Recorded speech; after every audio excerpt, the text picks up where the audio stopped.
श्री कृष्णा श्री कृष्णा श्री कृष्णा श्री कृष्णा। गुरुर्ब्रह्मा गुरुर्विष्णुः गुरुर्देवो महेश्वरः गुरु साक्षात् परब्रह्म तस्मै श्री गुरवे नमः। तस्मै श्री गुरवे नमः। भगवान ने जब बताया ज्ञान विज्ञान की स्थिति प्राप्त करने के लिए ऐसे जिए कि ना किसी की निंदा करनी है ना किसी की स्तुति करनी है,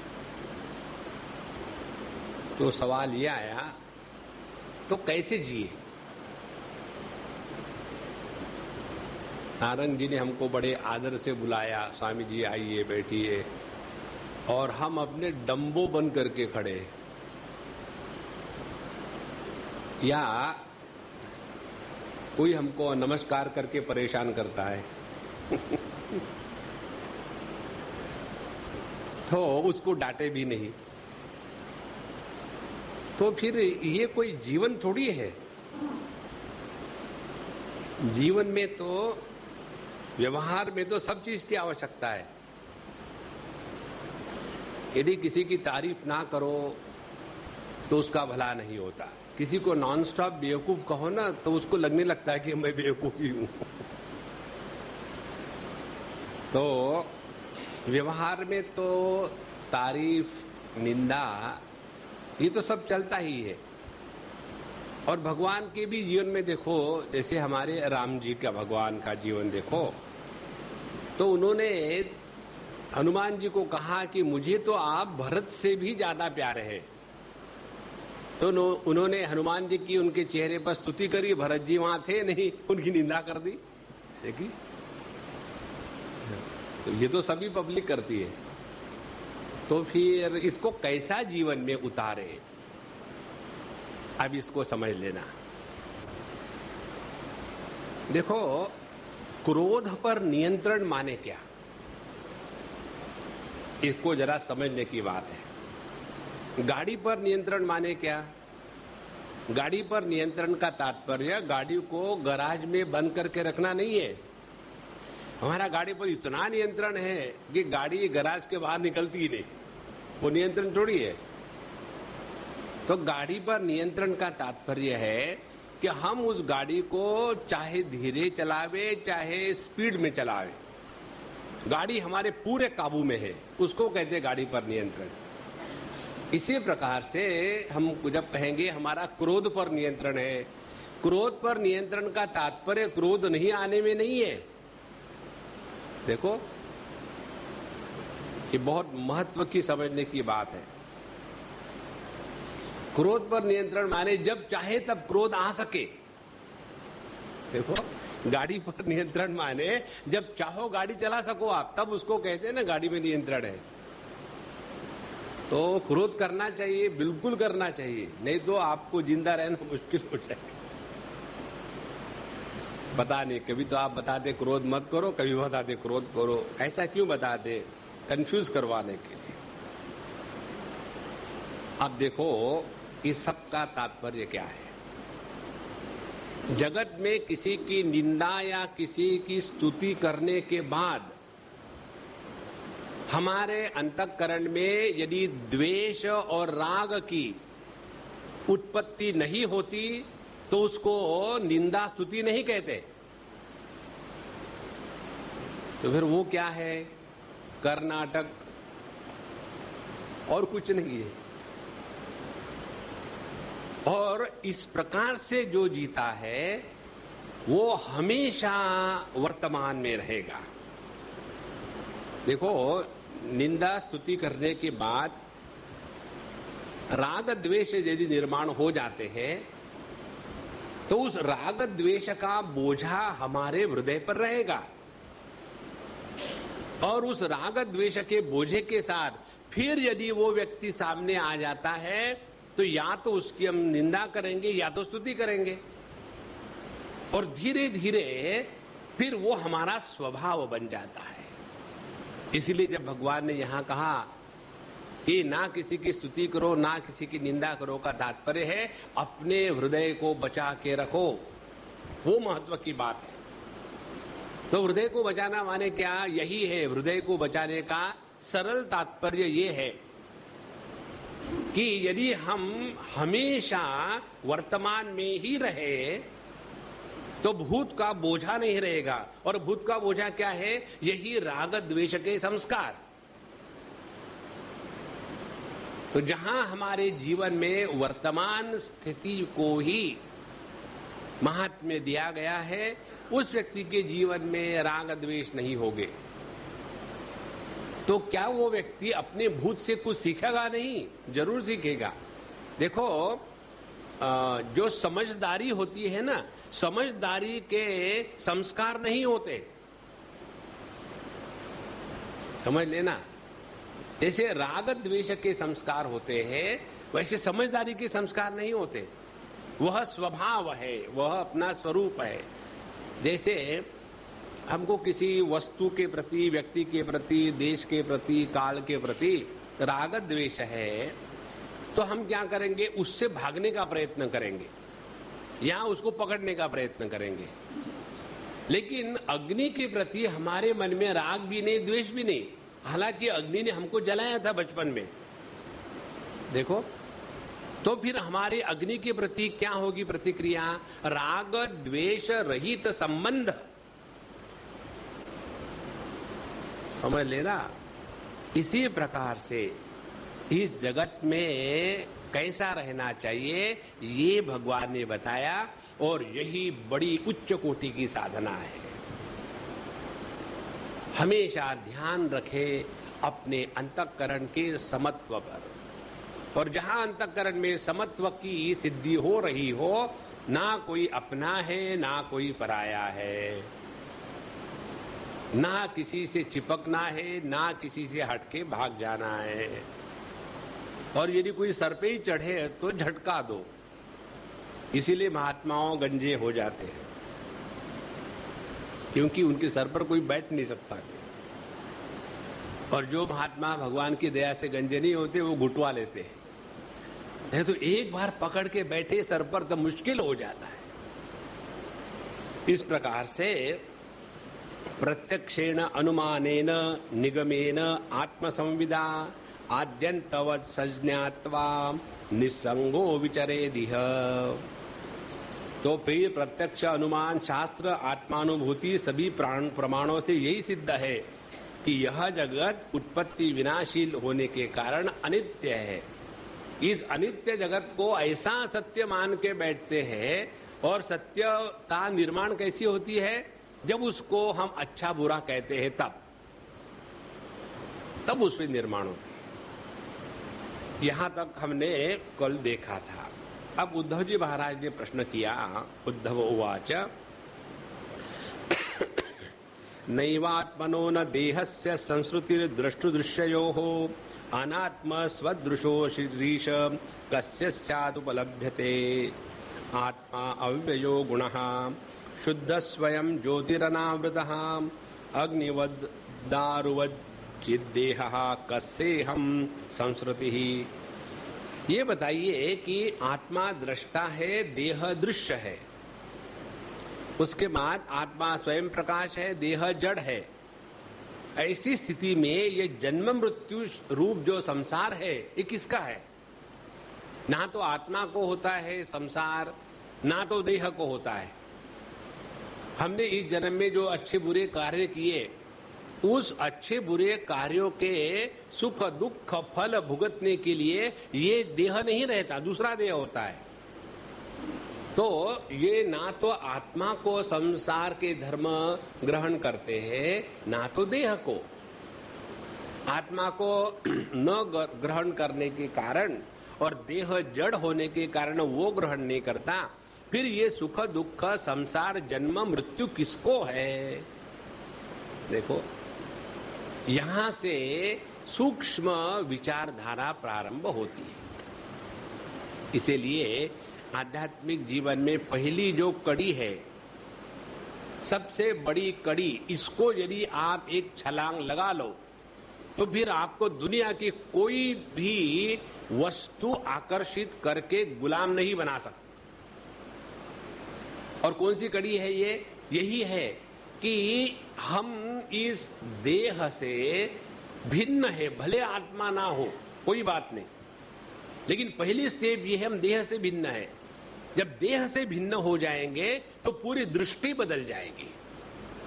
देखो,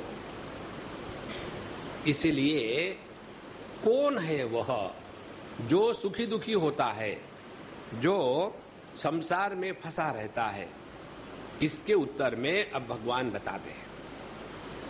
श्री भगवान वाच यावत् देहेन्द्रिय प्राणैः आत्मनः सन्निकर्षणं संसार फलवस्तावत् अपार्थोप्य विवेकिनः अर्थे ह्यविद्यमानेऽपि संसृतिर्न निवर्तते ध्यायतो विषयानस्य स्वप्नेनर्थागमो यथा यथा प्रतिबुद्धस्य प्रस्वापो भुवनर्थभृत् स एव प्रतिबुद्धस्य न वै मोहाय कल्पते शोक हर्ष भय क्रोध लोभ मोह स्पृहादयः अहंकारस्य दृश्यन्ते जन्म मृत्युश्च नात्मनः।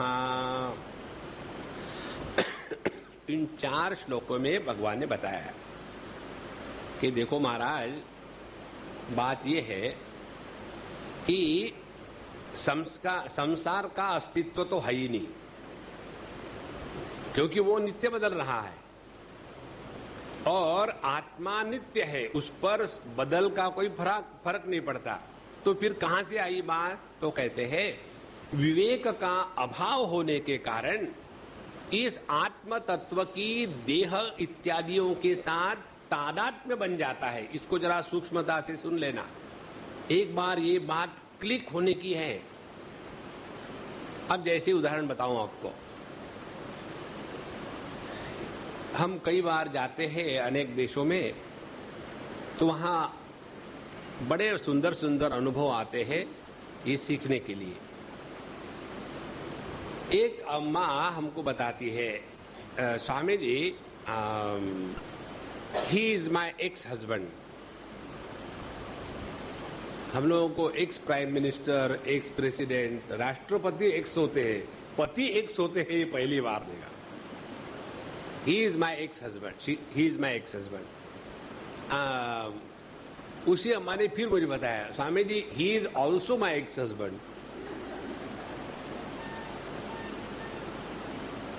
तो मैंने बोला, अब ऐसा बताया करो, Swami ji, he is my XN+1, XN2, XN3 husband. अब ध्यान से सुनना, हमको सीखना क्या है। जब उस औरत ने उस व्यक्ति के साथ पति पत्नी का संबंध विच्छेद कर दिया, तो उसके बाद उसकी लाभ हानि, अच्छाई बुराई उसके साथ खत्म हो गई। वो कैसा भी क्यों ना रहे, अब अपना रिश्ता थोड़ी है। लेकिन जब वही व्यक्ति उसका पति बना और किसी लड़की के चक्कर में घुमा, जैसे ये सती सावित्री है। देखो, एक जगह की बात है, एक अम्मा मुझे पूछ रही थी उसकी यही समस्या, स्वामी जी, हमारा ऐसा कुछ हुआ, फिर हम किसी के प्यार में पड़े और हमारे बच्चों ने कहा कि ठीक है मामा तुम चलते रहो, कोई बात नहीं, अब जीवन ऐसा थोड़ी बीतेगा। तो हम उसके साथ रहे कई साल तक, और कई साल तक रहने के बाद अब उसने हमको एकदम खिलवाड़ के जैसा धुतकार दिया है। अब हम डिप्रेशन में चले गए, गोलियां खाते हैं, गोली मारने के विचार आते हैं, क्या करूं? हमने कहा अम्मा अपने दिमाग को ठीक करो, बाकी सब ठीक हो जाएगा। तो क्या ठीक करूं? हमने कहा सीधी बात है, तुम उसको त्याग दो। तुम त्यागी गई है, इसको स्वीकार मत करो। देखो, हम ही इस दुनिया को पकड़ के रखते हैं, देह मेरा है, देह मेरा है। ये कभी अपना नहीं था। जहां आपने देह में आत्मबुद्धि का त्याग कर दिया, इस जागृत अवस्था की सभी समस्या शांत हो गई। देखो, इसीलिए इस देह का जो आत्म भाव है उसका त्याग करना है। अब उसके लिए करना क्या है?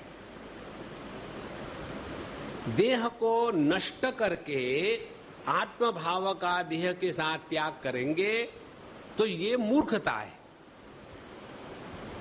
ये मूर्खता कैसी है? वैसी ही दर्पण में मेरा पड़ा हुआ प्रतिबिंब टेढ़ा मेढ़ा है, इसीलिए दर्पण को तोड़ डालेंगे। इससे क्या होगा? कुछ नहीं होगा।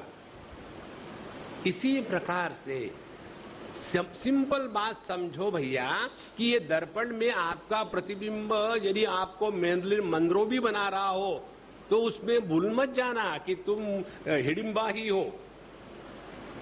देखो, एकदम स्पष्ट समझ लो।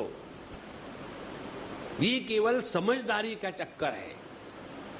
इसलिए यावत जब तक के देह, इंद्रिय, प्राण, मन इसके साथ ये तादात्म्य सत्य है। ध्यान से सुनना।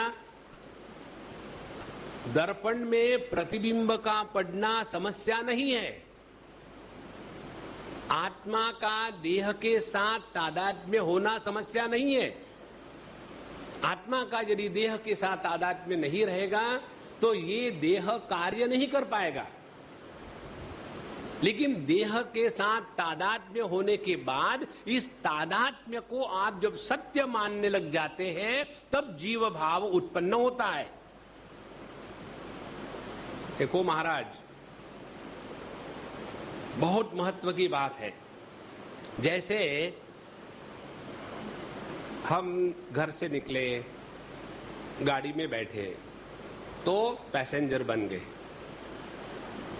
यहां आ गए, नारंग जी ने हमको बड़ा हार से स्वागत किया, बाबा जी बन गए। फिर वहां जाकर के चाय भी नहीं पिया तो खाने वाले बन गए।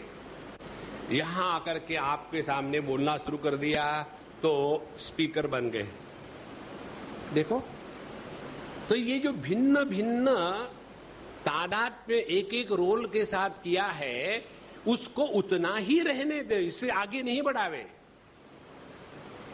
इसी प्रकार से हमारे प्राण, मन, बुद्धि, देह, इंद्रिय इसमें जो तादात्म्य है उसमें कोई प्रॉब्लम नहीं है। प्रॉब्लम वो आती है कि जब हम उस तादात्म्य को सत्य मानने लग जाते हैं। देखो, यदि इस तादात्म्य से हम कुछ सीखेंगे तो हम संत बनेंगे। उदाहरण के लिए, एक बड़ा चोर था और उसने किसी के गहने गुहने चुराए और पुलिस उसके पीछे लगी। ऐसी बातें यूपी में ही होती है। तो वो दौड़ भाग करके गया कहीं और पुलिस उसके पीछे।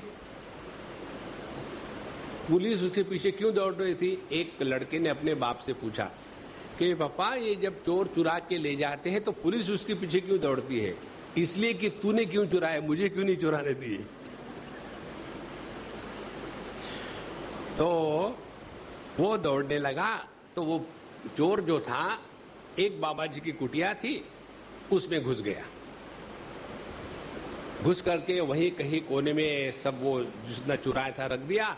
ऊपर बाबा जी की कफनी पहन करके पूरी मिट्टी लगा करके धुनी के सामने ओम नमः शिवाय, ओम नमः शिवाय। बेटा, कैसे आए हो? लगता है किसी चोर की तलाश में आए हो। महाराज, आपने समझ लिया है, ये चोर आपको दक्षिण दिशा में 22 कोस के बाद तीसरे मोड़ पर मिलेगा। और चला गया। अब इस चोर के मन में शुरू हो गया, जब मैं झूठ मूठ महात्मा बना तो पुलिस भी आकर के मुझे नमस्कार करती है और फिर अगल बगल के गांव के लोग भी आकर के शुरू कर दिए। उसने सोचा, जब मैं झूठ मूठ का बाबाजी बनता हूं तो ये हाल है, असली बनूंगा तो। देखो,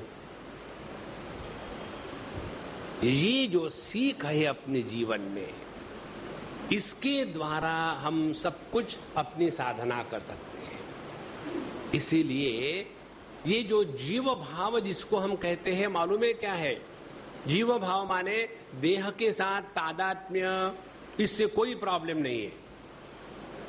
देह के साथ तादात्म्य नित्य है, इसमें भी कोई प्रॉब्लम नहीं है। लेकिन देह के साथ जो नित्य तादात्म्य है वह सत्य है, वहां से प्रॉब्लम शुरू हो जाती है। इसको समझने के लिए समझो आप अपने दर्पण के सामने खड़े हो। सबसे पहले जब मेरे दिमाग में ये प्रश्न आया ना, तब मैंने एक्सपीरियंस किया था, इसलिए मैं आपको बता रहा हूं। बहुत पुरानी बात है। दर्पण के सामने खड़े हो जाओ तो आपका सुंदर चेहरा उसमें दिखने को मिलेगा। चेहरा अपना ही सुंदर होता है, पब्लिक का थोड़ी होता है। देखा, उसके बाद आप वहां से हट जाओ। हट जाने के बाद ऐसे एंगल से खड़े हो जाओ कि दर्पण आपको पूरा दिख रहा है, लेकिन उसमें आपका चेहरा नहीं दिखेगा। और फिर दर्पण के सामने आ जाओ, फिर आपका चेहरा वहां प्रतिबिंबित होगा। अब सवाल ये है, ये प्रतिबिंब तो साक्षात दिख रहा है और उसके कारण कहीं भी समस्या नहीं है। लेकिन जब हम उस प्रतिबिंब को ये समझते हैं कि पहला प्रतिबिंब और दूसरा प्रतिबिंब और तीसरा प्रतिबिंब ये सब अखंड है और ये सत्य है, यदि ये समझने लग जाए तो समस्या प्रारंभ हो जाती है। असल में इस देह, मन, बुद्धि, चित्त, अहंकार के साथ हमारा कोई संबंध नहीं है। इसलिए जब तक के आत्म के संबंध की भ्रांति है, इस भ्रांति का हमको त्याग करना है। इस भ्रांति का जब त्याग हो जाता है तो क्या हो जाता है, जैसे उस अम्मा का मैंने उदाहरण दिया। हमने कहा तुम ऐसा क्यों समझती हो, तुम उसके साथ 6, 7, 8 साल खेलती रही, उसको क्रीड़ा मूर्ख के जैसा नचाया और छोड़ दिया। Why don't you take this attitude? और उसमें ऐसा बदल आ गया कि जैसे मानो she has discovered something great in her life. पहले वही थी, उसी आदमी को लेकर के रो रही थी। इसीलिए ये जितना चल रहा है ना, नाटक है, इसमें ज्यादा सीरियस मत बनना। देखो, सीरियस मत बनना का मतलब क्या है, नाटक में जो एक्टर होते हैं वो बहुत सिंसियरली अपना पार्ट करते हैं, लेकिन सीरियस नहीं होते। उनका रोना बड़ा सिंसियर होता है, उनका प्रेम बड़ा सिंसियर होता है, लेकिन ना वो सीरियसली रोते हैं ना वो सीरियसली प्रेम करते हैं। इसके द्वारा क्या होगा, आप देह के तादात्म्य के माध्यम से अभिव्यक्त होगे, लेकिन देह के संबंध के कारण बंधन में नहीं आओगे। यही तो है जन्म मृत्यु का संसार। ऐसे नहीं कि देह के मरने के बाद ही हम मर जाते हैं। दिन में 1000 बार मरते हैं, 1000 बार पैदा होते हैं। बीबी के सामने गए तो एकदम वहां पैदा हो गए बिल्ली के रूप में। ऑफिस पे गए, सबॉर्डिनेट के सामने एकदम पैदा हो गए शेर के रूप में।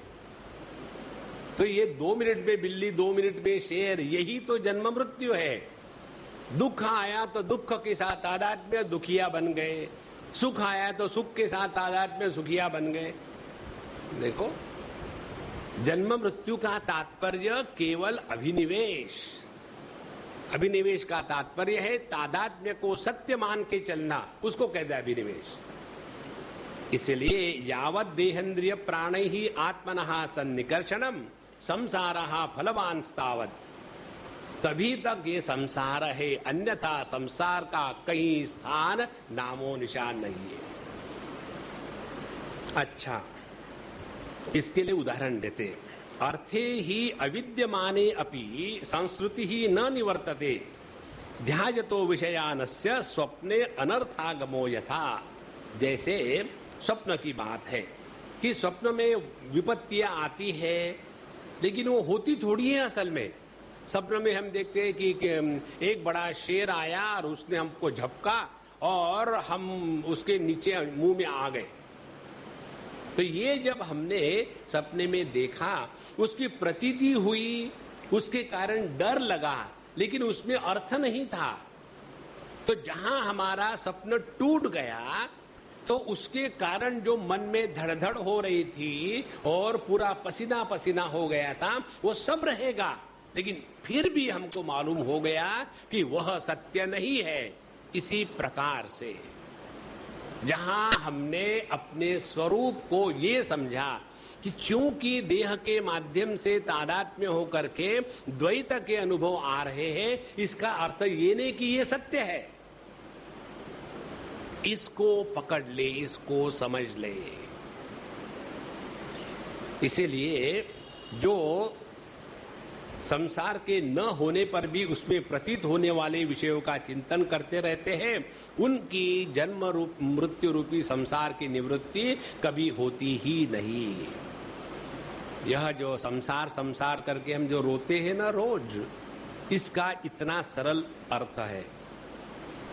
तो नदियां बहती है, सूर्य उगता है, बच्चे पैदा होते हैं, बच्चे मरते हैं, राजे आते हैं, राजे चले जाते हैं, ये तो अखंड रूप से चल रहा है, इसमें कोई नाविन्य नहीं है। लेकिन एक को हम सत्य मान करके जब बैठते हैं, तब परेशानी प्रारंभ हो जाती है। जब मनुष्य स्वप्न देखता रहता है, तब नींद टूटने के पहले उसको बड़ी बड़ी विपत्तियों का सामना करना पड़ता है। जब नींद टूट जाती है, वह जग पड़ता है, ना तो स्वप्न की विपत्तियां रहती है, न उसके कारण होने वाले मोह आदि विकार। इसीलिए अहंकार ही शोक हर्ष भय क्रोध लोभ मोह स्पृहा और जन्म मृत्यु का शिकार बनता है। अर्जुन, ये उद्धव जी का प्रश्न क्या था कि संसार आत्मा को नहीं, संसार देह को नहीं, किसको है? तो संसार, ध्यान से सुनना भैया, संसार आत्मा का उपाधि के साथ तादात्म्य होने के बाद उसको सत्य रूप से स्वीकारने की भ्रांति को है। देखो, आपने कई कहानियां पढ़ी होगी। एक कहानी हम पढ़ रहे थे कि एक बार एक जगह चित्र था, ऐसा बढ़िया सरोवर था, उसमें राजहंस थे और चारों तरफ बड़ा सुंदर माहौल था। और उसको देखने के लिए एक बड़े योगी सिद्ध पुरुष आ गए और आकर के राजा के महल में लगा हुआ था। वो सिद्ध पुरुष आ गए और उस सिद्ध पुरुष ने कहा उस हंस को, अरे भाई इधर आ जाना। और वो चित्र में जो हंस था वो वहां से उठ करके इनके हाथ के ऊपर आके बैठा। अब देखो, इसी प्रकार से ये जो चित्र है ना, ऐसी कल्पना करो, ये चित्र में ये क्षमता जागृत हो गई और इस क्षमता के जागृत होने के कारण बस हम मानने लगे ये देह ही मैं हूं। देह का तादात्म्य एक बात है और देह तादात्म्य को सत्य मानना दूसरी बात है। देखो, जीवन में क्रोध का आना एक बात है और क्रोधी का निर्माण होना दूसरी बात है। तो फिर ये किसका है? तो कहते हैं अहंकारस्य। तो अहंकार किसको कहा? अहंकार कहा उसको कि जो व्यक्ति प्रकृति के विकृतियों को सत्य मान करके जीता है, वह अहंकार है। ध्यान से सुनना, प्रकृति की विकृतियां क्या है? देह के विकार, जन्म मृत्यु जरा व्याधि। तो ये देह के विकार को जब मैं अपने विकार मान करके जीने लग जाता हूं, तो बुढ़ापा और मृत्यु का भय बना रहेगा। देखो, प्राणों के विकारों को जब मैं अपने विकार मानने लग जाता हूं, तो भूख प्यास से निवृत्ति नहीं होगी। मन के विकारों को यदि मैं अपने विकार मानता हूं, तो मन के साथ हमारा तादात्म्य हो गया और हम शोक मोह के हमेशा शिकार बनेंगे। शोक मोह से कभी निवृत्ति नहीं होगी। देखो, एक बार हमको किसी ने पूछा था, बहुत पुरानी बात है, स्वामी जी आपने अपने गुरु में क्या देखा कि उनके पास चले गए? हमने कहा दाढ़ी देखी। अब देखो ये भी कोई प्रश्न होता है? नहीं स्वामी जी हमारी मजाक मत उड़ाओ। हमने कहा उड़ाने की जरूरत क्या है? देखो हमने कहा सुनो ध्यान से, ये प्रश्न कभी किसी को मत पूछना, गलत प्रश्न है, लेकिन हम आपको उत्तर देंगे। हमने कहा हमने उनके जीवन में कभी भी ग्लानि का नामो निशान नहीं देखा। जिस अंतःकरण में ग्लानि का निर्माण नहीं होता वही अंतःकरण परमात्मा के निवास का स्थान होता है। देखो ग्लानि का निर्माण न होने का मतलब क्या है? किसी भी क्रिया के साथ तादात्म्य को सत्य नहीं मानना। बिना तादात्म्य किए क्रिया नहीं हो सकती। देखो बिना तादात्म्य किए कोई क्रिया नहीं होगी, लेकिन इस क्रिया को जब हम सत्य मानते हैं तो उसके द्वारा अंतःकरण में ग्लानि का निर्माण होता है। पर जहां ग्लानि का निर्माण हो गया वहां हम अपने स्वरूप से पदच्युत हो जाते हैं। देखो परमात्मा में इस ग्लानि का, घृणा का, तिरस्कार का, लोभ का संपूर्ण अभाव है। इसलिए जब तक के इस अहंकार को हम बनाए रखेंगे हमको जन्म मृत्यु का शिकार बनना ही पड़ेगा। और सबसे बढ़िया बात मालूम है क्या है? इस अहंकार से भी आत्मा का कोई संबंध नहीं है। इस पति से आदमी का कोई संबंध नहीं है। This is relationless relationship. समझो एक आदमी ने एक औरत से शादी करी, डाइवोर्स किया, दूसरे से शादी करी, डाइवोर्स किया, तीसरे से शादी करी, डाइवोर्स किया। अब ये मुझे बताओ, ये जो 4 बार वो पैदा हुआ पति के रूप में, वो पति एक था कि अनेक थे? थिंक। तो जब एक स्त्री के साथ थोड़े समय के लिए तादात्म्य करने के बाद वो पति बना, तो पति नंबर 1, पति नंबर 2, पति नंबर 3, पति नंबर 4। इसी प्रकार से हम दिन के समय में देह के साथ तादात्म्य करके मैं स्त्री बनता हूं, पुरुष बनता हूं, जवान बनता हूं, बूढ़ा बनता हूं, और उसके बाद फिर सुषुप्ति अवस्था में तादात्म्य खत्म हो गया और फिर दूसरे दिन फिर वही तादात्म्य हो जाता है। तो यदि ये 4 पति एक नहीं है तो ये 4 या 1000 बार किया हुआ देह के साथ का जो तादात्म्य है, इसमें कंटिन्यूटी कहां से आई? थिंक।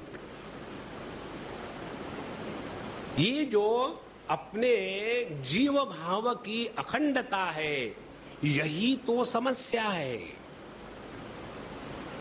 तो इस जीव भाव के अखंडता को काटने के लिए एक ही उपाय है, नित्य निरंतर वर्तमान में रहो।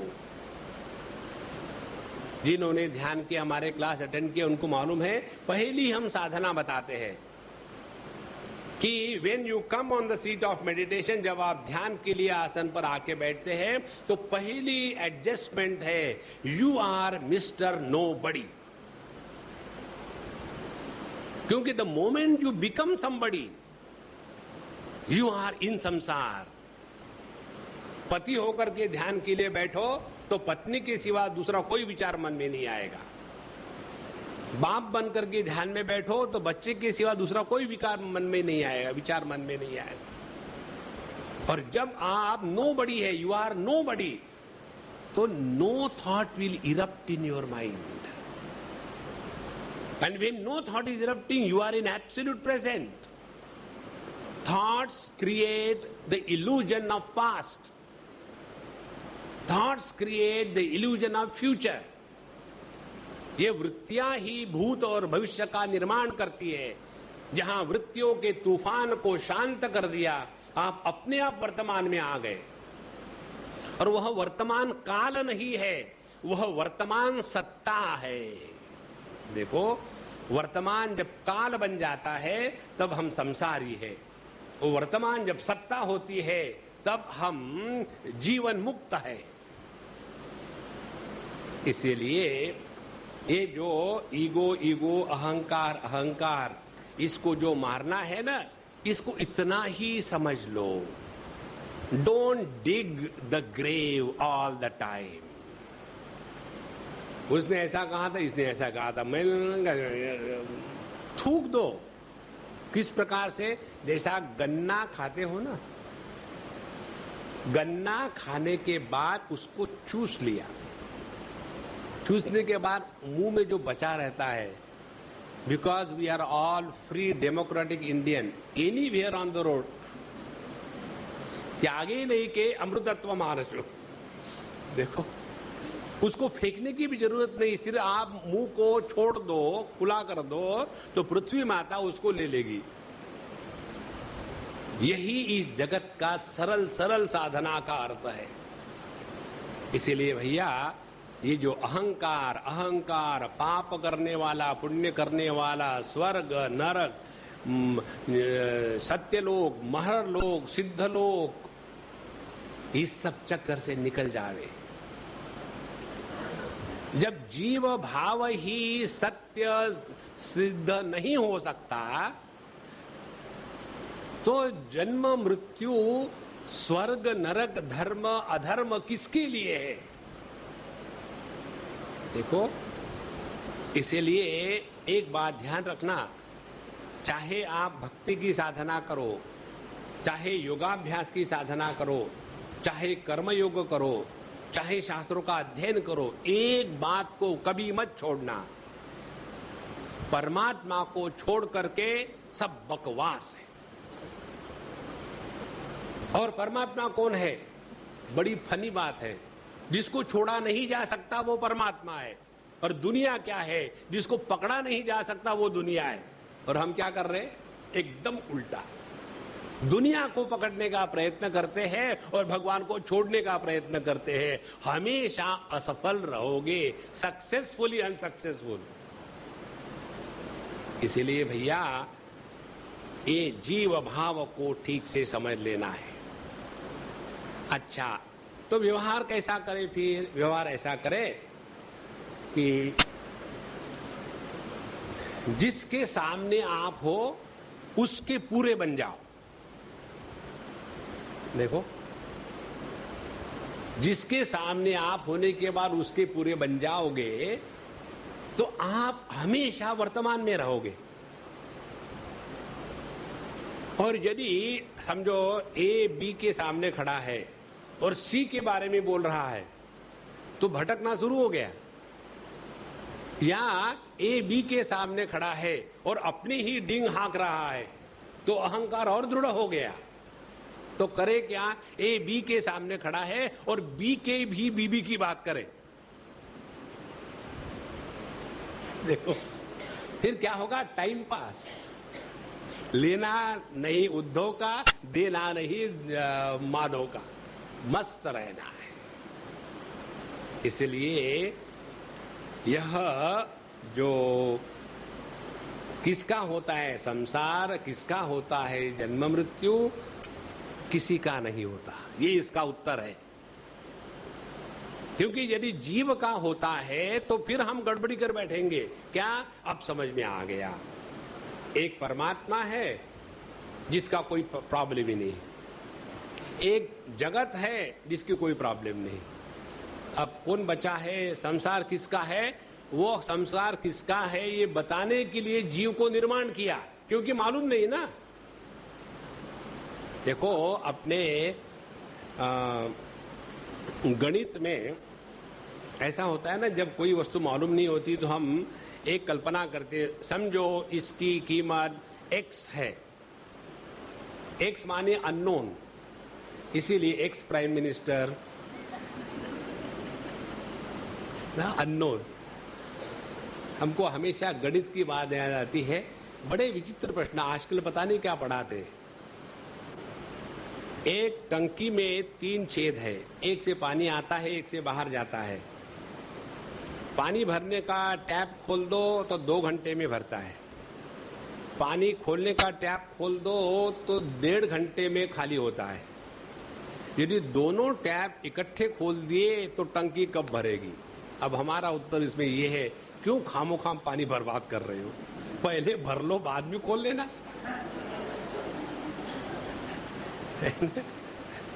पता नहीं ऐसे कैसे दिमाग पे प्रश्न आते हैं लोगों के। तो यह जो मालूम नहीं है संसार किसका है, ये बताने के लिए ये जीव का निर्माण किया है, वास्तविक नहीं है। देखो, इसलिए संसार किसको, ये प्रश्न किसको आता है मालूम है?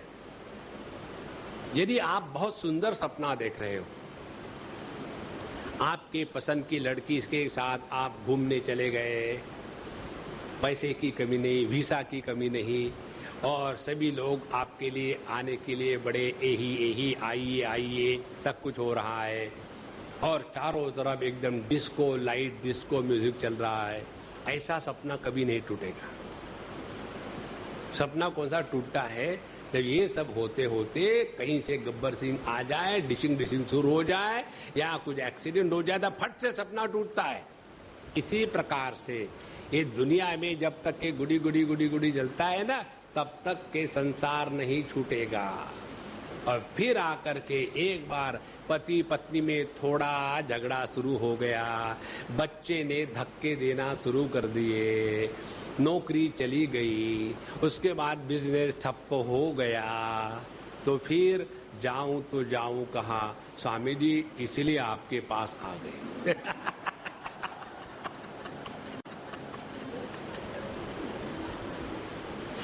देखो, डॉक्टर के पास हेल्दी आदमी कभी नहीं जाता, बैंकर के पास भी वो मांगने वाला ही जाएगा।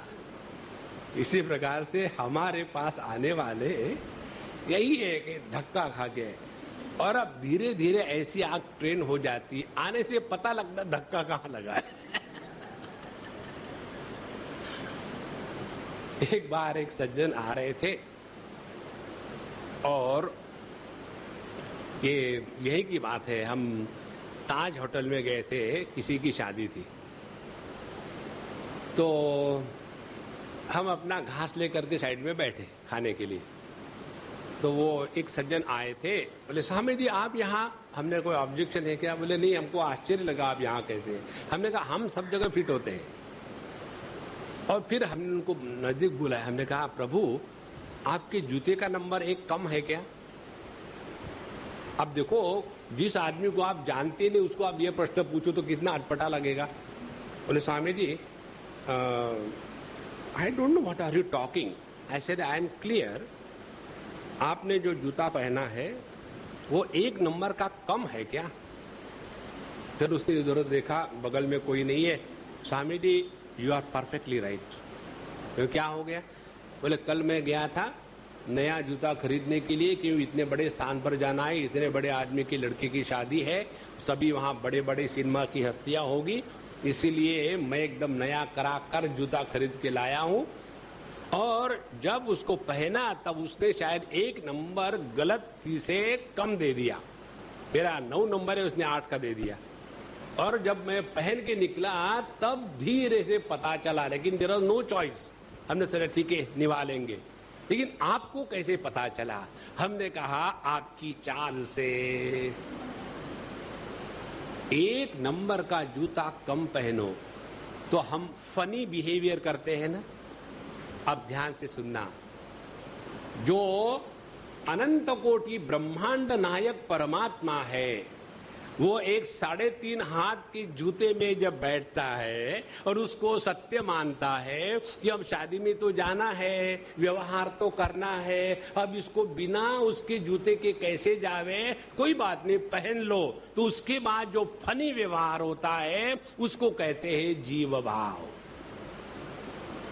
देखो, इसलिए महाराज इसके साथ तादात्म्य को सत्य ना माने, और जब तादात्म्य को सत्य मानेंगे तो अहंकार पैदा हो गया, जीव भाव शुरू हो गया। इसीलिए आगे कहते हैं कि देहेन्द्रिय प्राण मनोभिमानो जीवोंतरात्मा गुण कर्म मूर्ति सूत्रम महान इति रुधेव गीतः संसार आधावति काल तंत्र। तो यह जो जीव है, जीव अंतरात्मा कौन है? देह इंद्रिय प्राण मन अभिमान जीव। देह के साथ हमारा तादात्म्य होकर के जरा मृत्यु का भय, यह जीव भाव है। प्राण के साथ तादात्म्य होकर के भूख प्यास की परेशानी, यह जीव भाव है। और मन के साथ तादात्म्य होकर के शोक मोह के साथ तादात्म्य करके सुखी दुखी होना, यह जीव भाव है। इन 6 चीजों को कहते हैं षड ऊर्मी। ऊर्मी माने तरंग। तो देह की 2 तरंगे हैं, बुढ़ापा और मृत्यु। प्राण की 2 तरंगे हैं, जिसमें आता है भूख और प्यास। और मन की 2 तरंगे हैं, जिसमें आता है शोक और मोह। तो जो व्यक्ति अपने जीवन में बुढ़ापा मृत्यु से डरना बंद हो गया, जो व्यक्ति भूख प्यास के द्वारा पीड़ित होकर के दुखी नहीं होता, और जिस व्यक्ति के जीवन में शोक मोह के कारण उत्पन्न होने के बाद शोक मोहात्मक जीव भाव उत्पन्न नहीं होता, वही इस देह में रहता है, देह के माध्यम से अभिव्यक्त हो रहा है, लेकिन देह रूप में नहीं रहता। देखो, तो इस जीव भाव को नष्ट करना माने क्या? जीव भाव को नष्ट करना माने देह के माध्यम से अभिव्यक्त हो, देह के रूप में नहीं। यही है सब कुछ। इसीलिए देह इंद्रिय प्राण मनः अभिमानः जीवः। और यह जो अंतरात्मा जीवात्मा है, उसकी मूर्ति क्या है? गुण कर्म मूर्ति ही। उसका देह क्या है? इस जीव का देह है हमारा लिंग शरीर। सूत्रम माने लिंग शरीर। लिंग शरीर में 17 या 19 बातें आती है। 5 हमारे ज्ञानेन्द्रिय, 5 कर्मेंद्रिय, उसके बाद 5 प्राण और मन बुद्धि। ये जो 17 तत्वों वाला जो सूक्ष्म देह है, उसको धारण करके यह जीव एक देह से दूसरे देह में जाता है, और फिर वहां जाने के बाद मन बुद्धि पर जो पिछले जन्म के संस्कार है उसको खोल के बैठेगा, और फिर वही शुरू हो गया। यहां एक बात संभाल के सुनना। हमारे एक महाराष्ट्र के बड़े संत ने, एकनाथ महाराज, एक बहुत बढ़िया बात लिखी, हमको बहुत पसंद है वो बात। हमने आपको एक बार बताई थी। उसको मराठी भाषा में कहते हैं भारूड। भारूड माने मीनिंगलेस थॉट, अर्थहीन आलाप को भारूड कहते हैं। उन्होंने एक भारूड लिखा। एक कांटे के कोने पर 3 गांव थे। 3 गांवों में से 2 उजाड़ थे, एक में एक भी नहीं रहता था। उसमें से एक गांव में 3 कुम्हार थे। 2 मुर्दे थे, एक पैदा नहीं हुआ था। उसमें से एक कुम्हार ने 3 मटके बनाए। 2 टूट गए और एक कच्चा था। वो 3 मटके लेकर के एक कुम्हार दूसरे गांव बेचने के लिए गया। बीच में 3 नदियां आई। 2 सूखी थी, एक में पानी नहीं था। और वहां जाने के बाद उसने हाट में 3 मटके बेच दिए। बेचने के बाद उसको 3 रुपए मिले। 2 खोटे थे, एक चलता नहीं था। ये कहानी जिसको समझ में आएगी वो अकलमंद, और जिसको समझ में नहीं आएगी वो मंद अकल। अब देखो, कोई पूछेगा नहीं। यही है ये सब तमाशा। उसको पकड़ के मत रखना। अच्छा, जीव वो है कि जिसके ये पंच ज्ञानेन्द्रिय, पंच प्राण, पंच कर्मेंद्रिय, मन बुद्धि, इसका लिंग देह धारण करके यह जीव यहां से निकला वहां गया, वहां से निकला वहां गया, इस चक्कर में मत फंसना। नहीं तो वही हो गया, काट्याच्या आणीवर वसले 3 गाव, 2 वसाड 1 वसेच ना, फंसे रहोगे उसमें फिर। इसीलिए जीव भाव का इतना ही तात्पर्य है, इससे ज्यादा नहीं। तो यह एक बीच में की कड़ी है, और इसको जब हम कड़ी मानते हैं तब हम सूक्ष्म विचार की धारा में प्रवेश करते हैं, और इसको यदि हम सत्य मानते हैं तो फिर क्या हो जाता है, फिर हम भिन्न भिन्न लोगों का दर्शन करने लग जाते हैं। कल मुझे एक बाबा जी मिले, जवान बाबा जी है,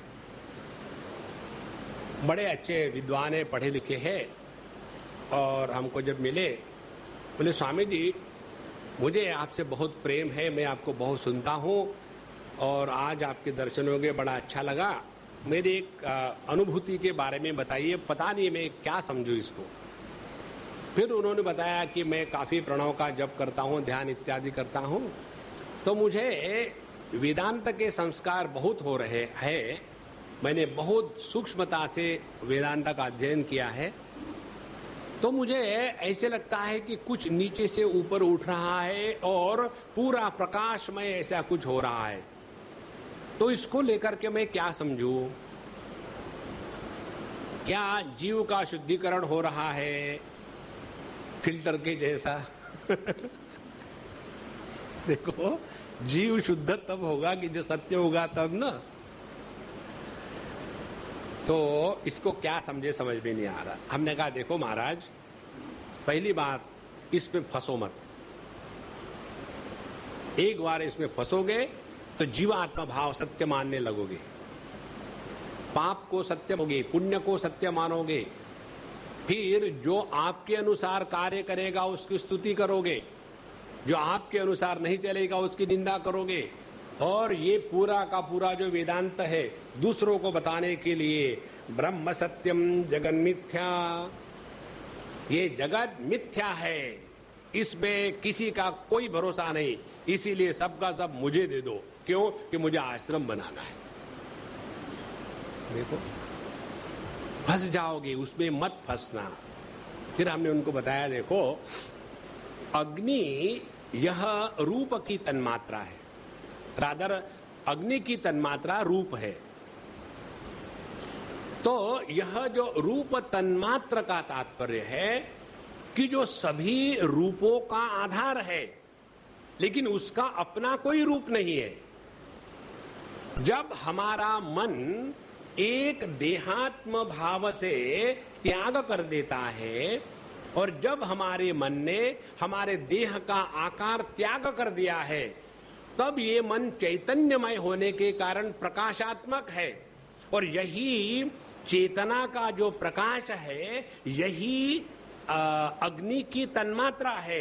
उसके साथ जब आप एक हो जाते हो तब ऐसी अनुभूतियां आती है, लेकिन ये अनुभूतियां आने जाने वाली है। इसको जो प्रकाशित करने वाला है वह सत्य है, उसको पकड़ के रखो, नहीं तो इसी में लग जाएंगे।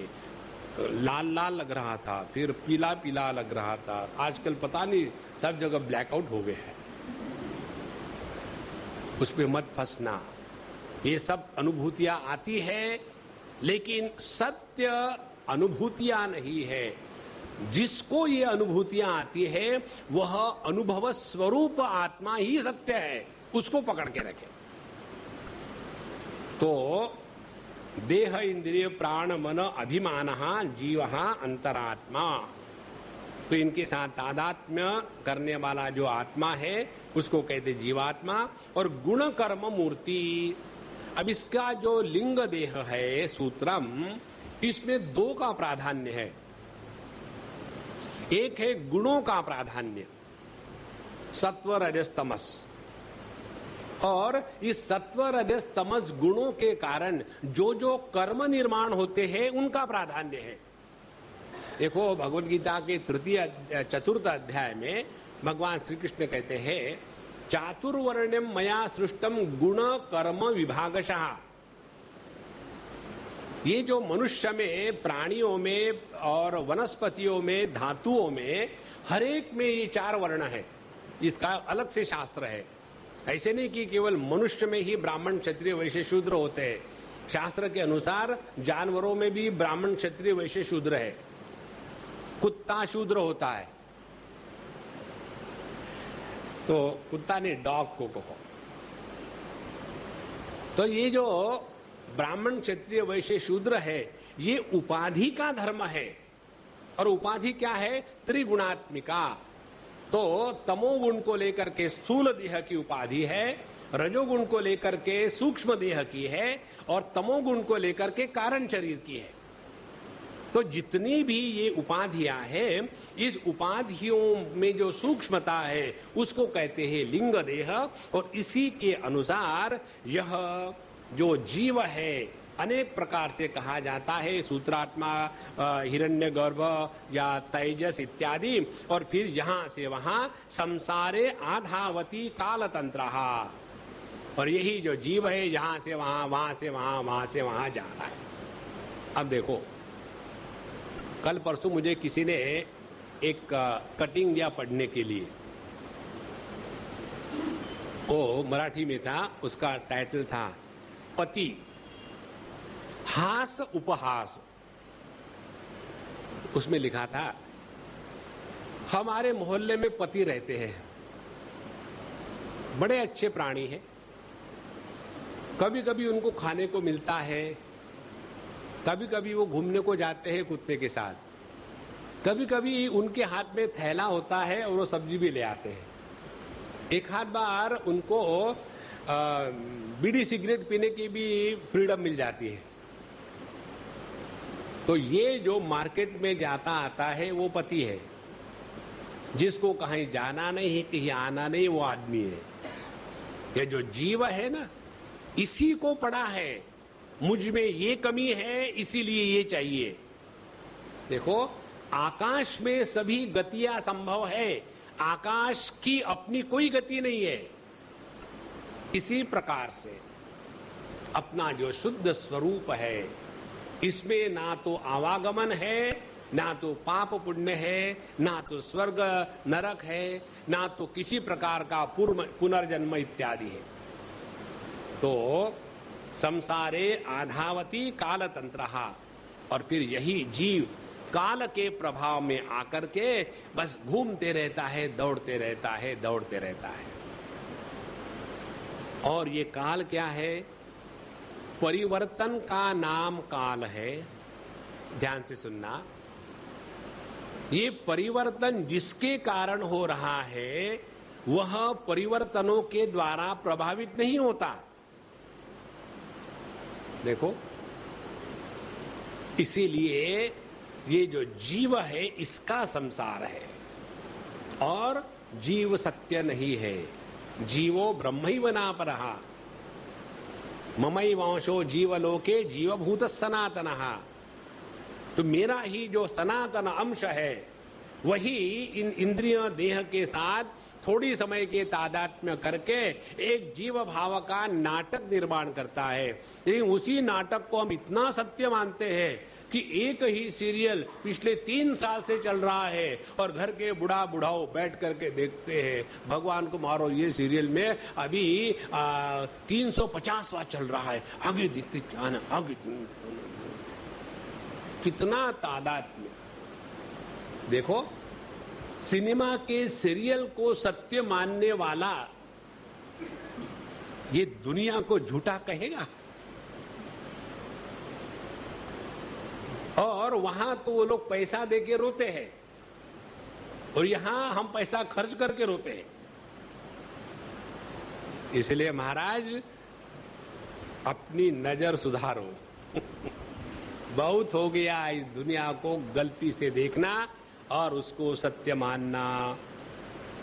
तथापि संगः यथो नभो वायु अनलाम्बु गुणैः गता गतैर्वैर गुणैर्न सज्जते तथाक्षरं सत्वरजस्तमो मलैः अहं मते संस्कृति हेतु भी परम।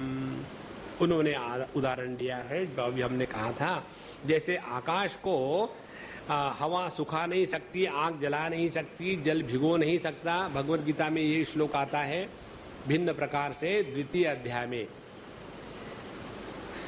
जब भगवान तत्व का प्रतिपादन करते हैं। अच्छेद्योयम क्लेद्योयम, यह अच्छेद्य है, पृथ्वी तत्व का आकाश पर कोई प्रभाव नहीं।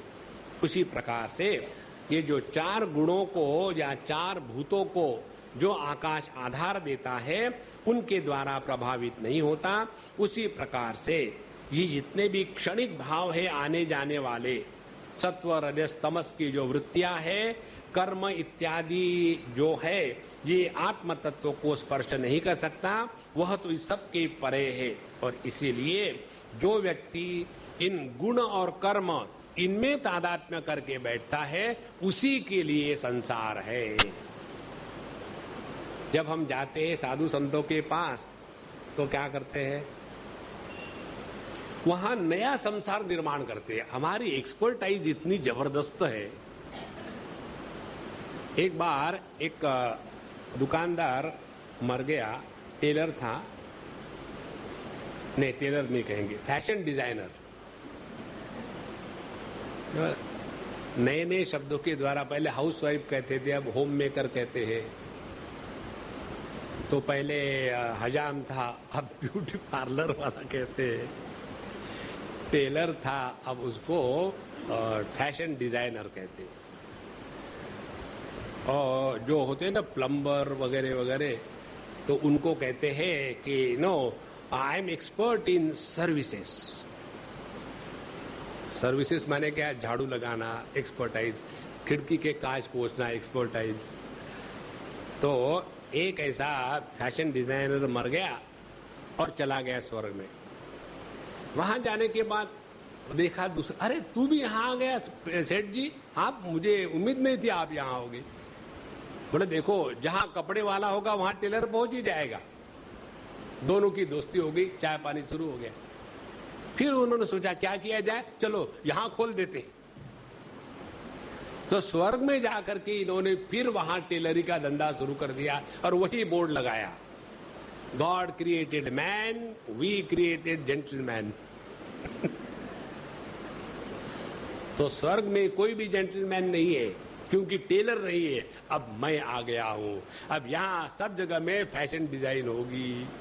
ये तो वही पीतांबर एक ही टाइप का कोई लाइफ है। तो यह जो जीव है ना, यही ऐसी कल्पना में भटकता है।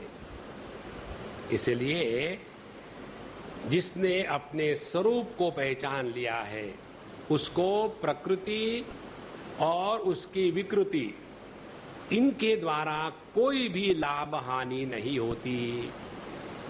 एक पंचदशी में अध्याय है नाटक दीप।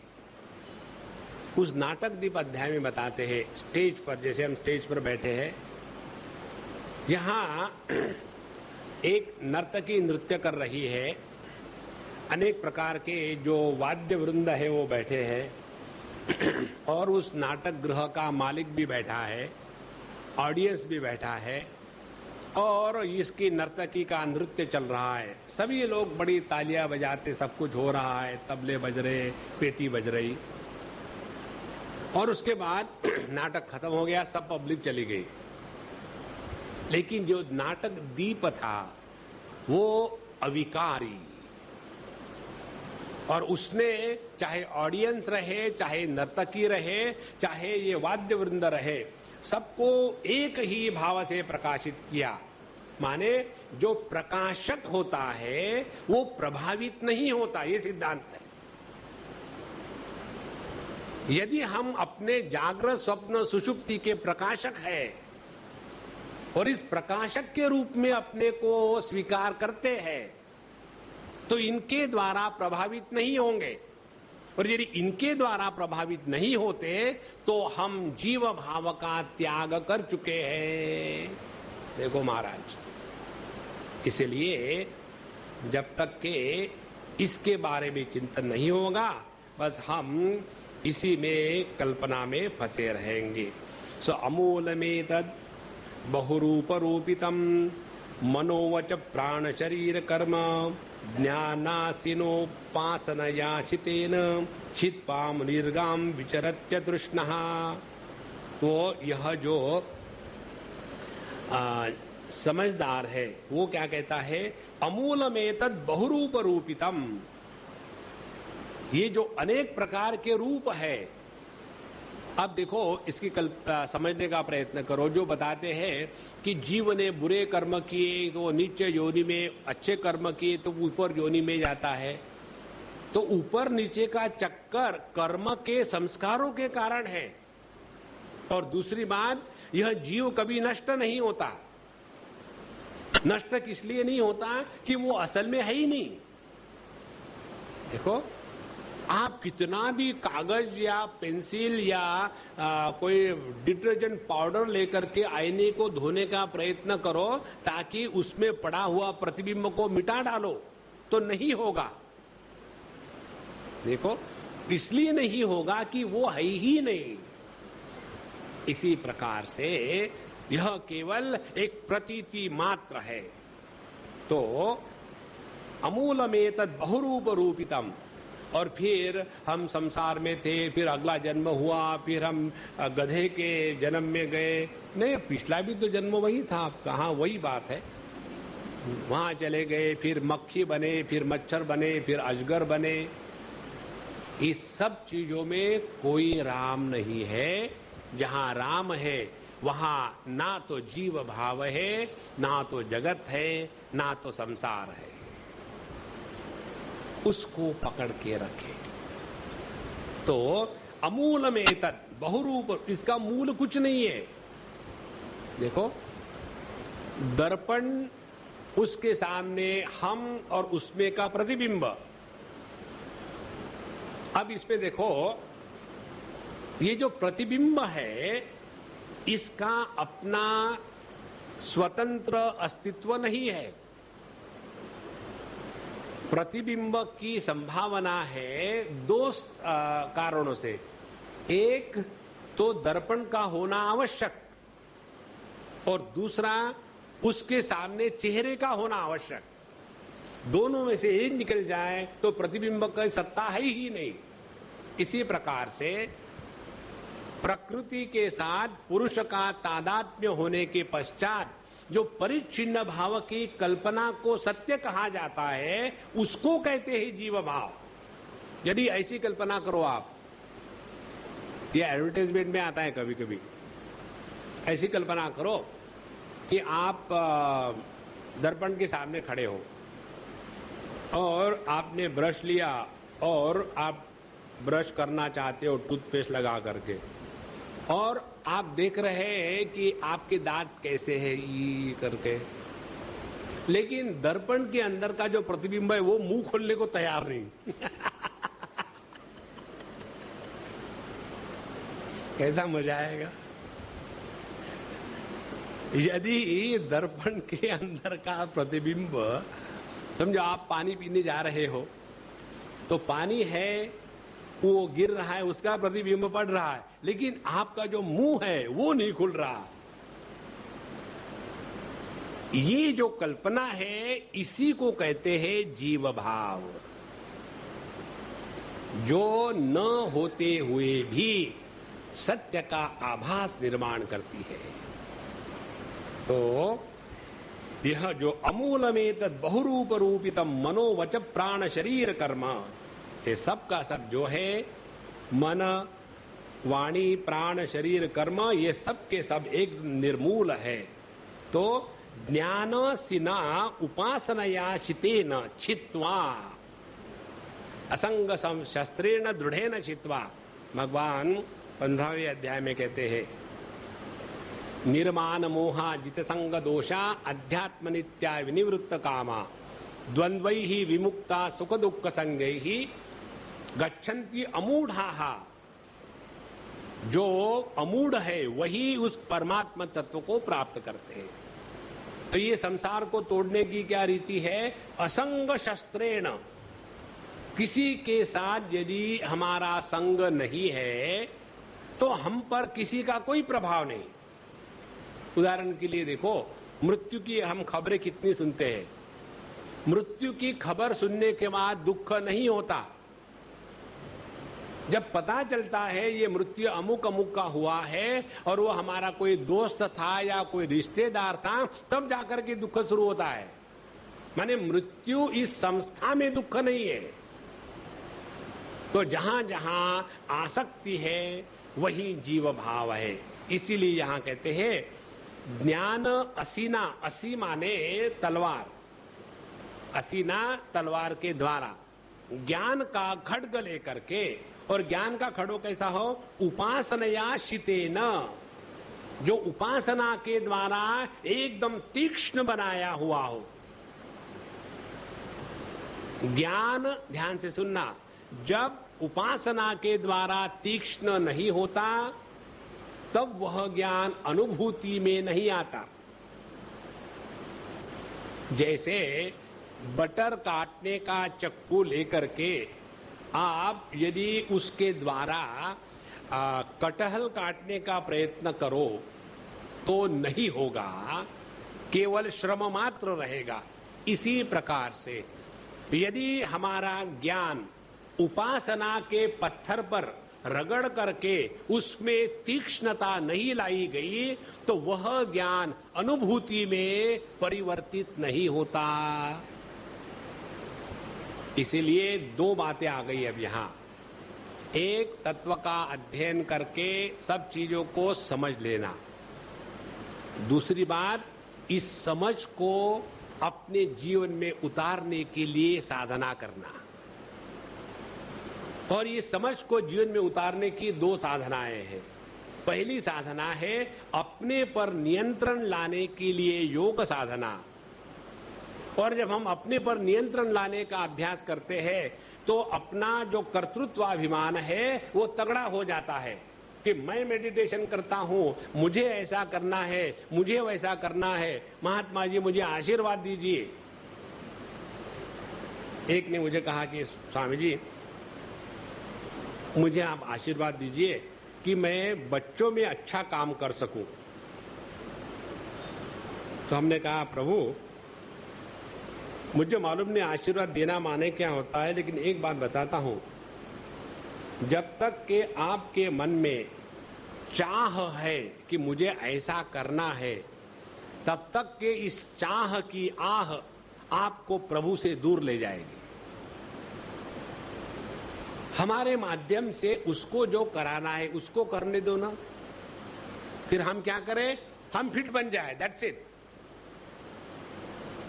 लेकिन आध्यात्मिक क्षेत्र में जाकर के योगा मार्ग करके सब करके वहां फिर बन जाता है आय में योगी। तो पहले आय में भोगी ये अभिमान था, अब आय में योगी अनदर अभिमान। देखो, और अभिमान के दो पंख होने के बाद और अभिमान ऊपर उठता है। और इस अभिमान को नष्ट करने के लिए फिर आती है यह उपासना। इसीलिए उपासना के पत्थर पर रगड़ करके इस ज्ञान की तलवार को तीक्ष्ण बनाए। और छित्वा मुनिहि गाम विचरति अतृष्णा। तो यह जो तादात्म्य है इसको समझदारी के साथ काट करके, सबसे महत्व का शब्द है यहां अतृष्णा। अतृष्णा, अतृष्णा माने अब जिसके अंतःकरण में किसी भी प्रकार की कोई भी तृष्णा, कामना, इच्छा, संकल्प, प्रकल्प, विकल्प है ही नहीं। देखो, भूतकाल के बोझ को कहते हैं ईगो, अभिमान। और भविष्य की चिंता का पानी जब इस अभिमान के पौधे को देते हैं तब ये अभिमान का पौधा और बड़ा हो जाता है। ये कैसे होता है? देखो, आपने देखा होगा कि बाप जितना अपने बच्चे से प्यार करता है ना, बच्चे से या लड़की से, उससे ज्यादा अपने पोता पोती से करता है ना? बात सरल सरल। तो बाप बना ये अहंकार, पोता पोती के चक्कर में पूरा बुढ़ापा बर्बाद करना ये उस अहंकार को दृढ़ करने की प्रक्रिया है। उसमें से निकल जाओ ना। अब उनके बच्चे हो गए ना स्विच ऑफ। एक हमारी अम्मा है दिल्ली की, जबरदस्त साधक है वो, और वो करके दिखाती है। उसके लड़के, हमने आपको शायद बताया, उसके लड़के की जब शादी हुई तो उसने मुझे कहा कि स्वामी जी मैंने ऐसा किया, ठीक किया क्या? सभी लोग मुझे कोस रहे। हमने कहा अम्मा कोसने दो, तुम फिक्र मत करो, you are on the right track. तो बोले ठीक है समझ, अब मुझे कोई फिक्र नहीं दुनिया की। उसने क्या किया, ये लड़के लड़की की प्रेम विवाह थी। बोले बहुत बढ़िया है, मेरी एक झंझट कम कर दी। अब दूसरी बात, तुम्हारा प्रेम विवाह होने ही वाला है, हमें कोई आपत्ति नहीं। अब तुम शादी के पहले ही अपना घर किराए पर लेकर के उसको ठीक से करा लो, बिल्कुल पूरा बना लो, और शादी के बाद सीधे अपने घर चलो, मेरे पास मत आना। उसको दिल चाहिए शेर का। मैं तो तुम्हारे लिए हमेशा हूं, अब तुम अपने जीवन को जियो। नहीं तो 24 घंटे वही वही भविष्य की चिंता में पड़े, परमात्मा का चिंतन नहीं हो रहा है।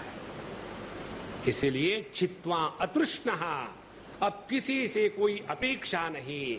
तृष्णा माने प्यास, भूख, इच्छा, आकांक्षा, अपेक्षा।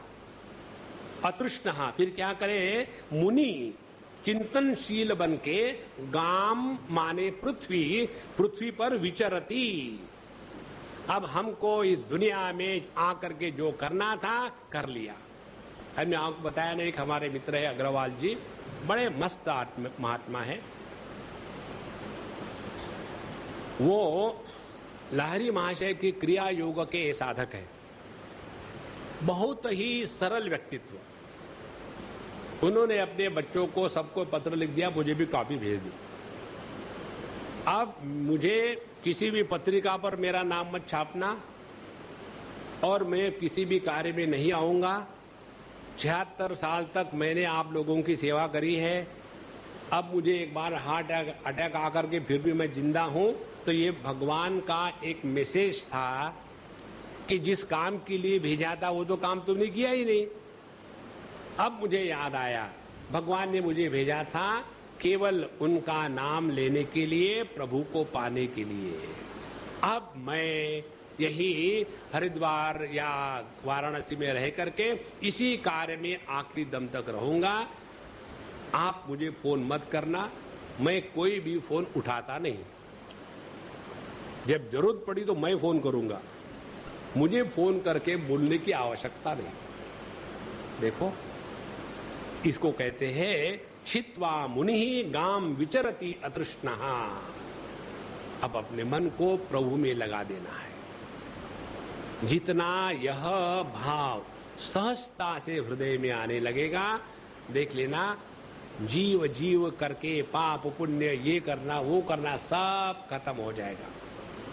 अच्छा, फिर ज्ञानम विवेको निगमस्तपश्च प्रत्यक्षमैतीयमथानुमानम आद्यन्तयोरस्य यदेव केवलम कालश्च हेतुश्च तदेव मध्ये यथा हिरण्यं स्वकृतं पुरस्तात् पश्चाच्च सर्वस्य हिरण्मयस्य तदेव मध्ये व्यवहार्यमाणं नानापदेशैर् अहमस्य तद्वत् विज्ञानमेतत्त्रितय वस्तमंग गुणत्रयं कारण कार्यकर्तृः समन्वयेन व्यतिरेकतश्च येनैव तुर्येण तदेव सत्यम।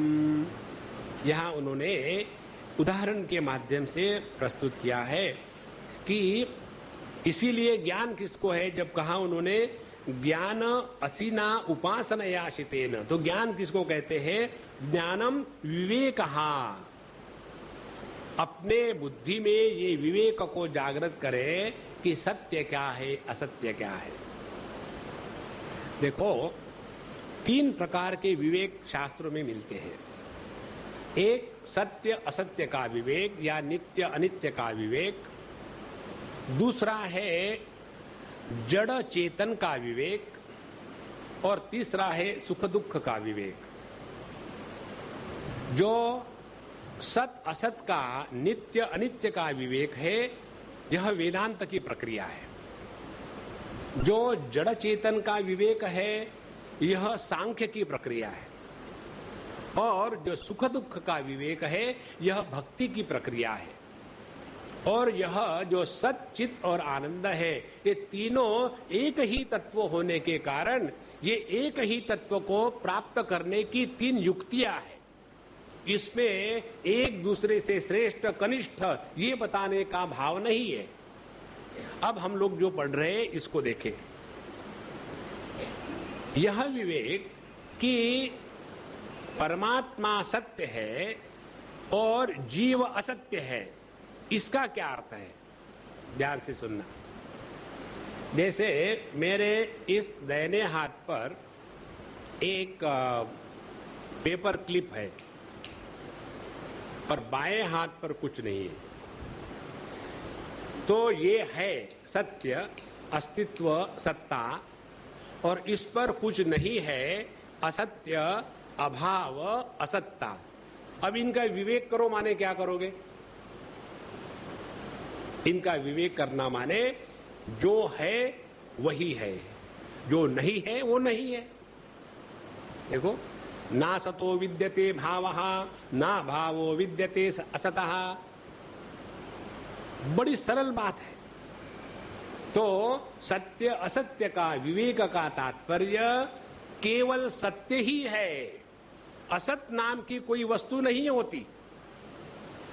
तो यदि जीव में ब्रह्म सत्यम, यदि जीव में ब्रह्म सत्य है, तो ये जो जीव भाव है यह सत्य नहीं है, उसका त्याग ही करना है। क्या करना है माने क्या? अब जैसे हमारे दाहिने हाथ की ये क्लिप और बाएं हाथ में क्लिप का अभाव, इस क्लिप के अभाव का त्याग करना है माने क्या करना है? कुछ नहीं करना। इसी प्रकार से ये जो जीव भाव को हमने सत्य मान के रखा है, असल में वो असत्य है। लेकिन जब असत्य को हम सत्य मान के बैठते हैं, तब जाकर के संसार निर्माण होता है। तो असत्य को असत्य मानो तो संसार की निवृत्ति हो गई। देखो, और जब सत्य को सत्य के रूप में स्वीकार करो तो हमारी परमात्मा में निष्ठा हो गई। तो पूरी साधना क्या हो गई? यही है, यह जो जीव भाव है यह सत्य नहीं है, और जो परमात्मा स्वरूप है यही सत्य है। तो पहले प्रक्रिया के द्वारा हम अपने अज्ञान को नष्ट कर देते हैं, और दूसरी प्रक्रिया के द्वारा अपने स्वरूप में स्थिति होती है। और ये दोनों इकट्ठा होती है, एक एक के बाद एक एक नहीं। जैसे किसी कमरे में अंधेरा हो, तो आपने बिजली का बटन ऑन कर दिया, तो दो बातें होगी, पहले अंधेरे की निवृत्ति और फिर प्रकाश। तो अंधेरे की निवृत्ति और प्रकाश कहने के लिए दो बातें हैं, लेकिन होती है एक ही बार में। इसी प्रकार से अज्ञान की निवृत्ति और स्वरूप का दर्शन, ये कहने के लिए दो प्रकार है, लेकिन है एक ही बात। इसी को कहते हैं ज्ञानम विवेको निगमस्तपश्च प्रत्यक्षमैतीय मथानुमानम। और ये ज्ञान जो है जीवन में लाने के लिए, विवेक करने के लिए क्या क्या करना चाहिए, उसके लिए साधना है कि तपस्या हृदय, अपने हृदय को शुद्ध करता है। बिना कष्ट के शास्त्रों का अध्ययन नहीं हो सकता। सुभाषितों में आता है, जो विद्यार्थी कष्ट सहन करने को नहीं सकता, वह अध्ययन नहीं कर सकता। तो तपस्या के द्वारा अपने को लायक बनावे। उसके बाद हृदय को शुद्ध होने के बाद शास्त्रों का अध्ययन करना है, और शास्त्रों का अध्ययन होने के बाद हमको ज्ञान होगा। फिर उस ज्ञान को संशय रहित करने के लिए मनन करना है श्रवण के अनुकूल युक्तियों के द्वारा। उसके बाद जो साधु संतों के उपदेश है, और उसके बाद अपना जो अनुभूति का प्रमाण है उसका तालमेल करना, और सबका सार यही निकलता है कि संसार में जो आदि था अंत में रहेगा, जो इसका मूल कारण प्रकाशक है वही अद्वितीय उपाधि शून्य परमात्मा बीच में भी है और उसके अतिरिक्त कोई भी वस्तु नहीं थी। इसको समझने के लिए हमारे पानी, समुद्र और लहरों का उदाहरण ले लो आप। पहले भी पानी ही था जिसको हमने गाली दी, लहर कहा। पहले भी पानी ही था, फिर हमने गाली दी, उसको समुद्र कहा। तो चाहे उसको समुद्र कहो चाहे लहर कहो, पानी पहले भी था, बीच में भी है, आखिर में भी रहेगा। तो ये जो लहर और समुद्र है, इसमें पानी सत्य है। इसी प्रकार से चाहे ये जीव जगत ईश्वर का जो भेद है, इसकी प्रतीति भली हो रही हो, लेकिन प्रतीति का होना इसका अर्थ नहीं है कि वो सत्य है। ऐसे हमने कल आपको उदाहरण दिया था, सूर्योदय और सूर्यास्त की जो प्रतीति है, उसका अर्थ ये नहीं कि वो सत्य है। हमको आंखों से हम सबको देख रहे हैं, इसका अर्थ ये नहीं है कि जिसको हम देख रहे हैं वो सत्य है। नहीं, जिसको देख रहे हैं वो हमारे आंखों के रेटिना पर पड़ा हुआ प्रतिबिंब है, उसको हम देख रहे हैं, व्यक्ति को नहीं देख सकते। देखो, जितनी सूक्ष्मता से ये बात हृदय में उतर आएगी, तब पता चलेगा कि यह जो अद्वितीय उपाधि शून्य परमात्मा है वही सत्य है। जैसा उन्होंने उदाहरण दिया, हिरण्यम स्वकृत पुरस्ताद पश्चात सर्वस्य हिरण्यमयस्य। आभूषणों के निर्मिति के पूर्व और पश्चात और आभूषणों की स्थिति में केवल सुवर्ण ही सत्य है। आभूषणों के नाम रूप बदलते रहते हैं। इसी प्रकार से यह व्यवहार के लिए सब बातें हैं, स्त्री है, पुरुष है, जवान है, बूढ़ा है, गुरु है, शिष्य है, लेकिन तत्व के दृष्टि से देखो तो इसका कोई तात्पर्य नहीं है। इस प्रकार से यही सत्य है और इसी को पकड़ के रखो उद्धव। अब इसके बाद इस तत्व को हम तक पहुंचाने के लिए हम जहां फंसे हैं, उस मन की बात भगवान कहेंगे, उसको हम कल देखेंगे। ओम पूर्णमदः पूर्णमिदं पूर्णात् पूर्णमुदच्यते पूर्णस्य पूर्णमादाय पूर्णमेवावशिष्यते। ओम शांति शांति शांति। हरि ओम। श्री गुरुभ्यो नमः। हरि ओम।